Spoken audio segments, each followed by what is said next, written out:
The oceans are so big, they contain almost all water at the surface of the Earth.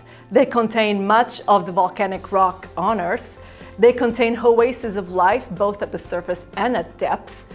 We know more about the surface of the moon than we do about our own ocean floors. Ever wondered how the oceans formed? How we have these huge ocean basins, very deep, and we also have huge mountain ranges on the continents? Well, tectonic motions drive all of this movement. They drive the ocean basins to form and rift apart. They shove mountains into the sky. They crack and fracture. We have a lot of heat that comes from the interior of the Earth that cracks the surface of the Earth, giving us things like earthquakes, volcanic eruptions, tsunami even, all of those. I would say most of them occur under the sea. In this class, you're going to learn how it is that this heat energy drives everything that we have on the surface of the Earth, including everything that we have in the oceans. We'll learn all the tectonic provinces based on depth, so we'll go shallow and medium and very, very deep.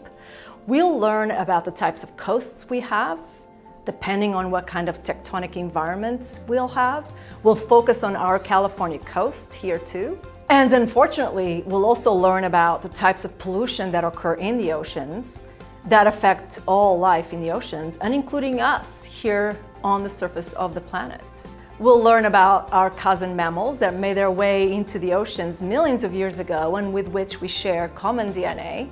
We'll learn about what types of mammals we have in the oceans. And then to finish it up, we're going to learn about creatures that live in the depths of the ocean, seemingly unhealthy for us, but they've evolved to cope with the depths and the pressures and the chemicals in these harsh environments. Very curious sea life that we're going to find down there. And so if this excites you and if this is something that interests you, come and take my class.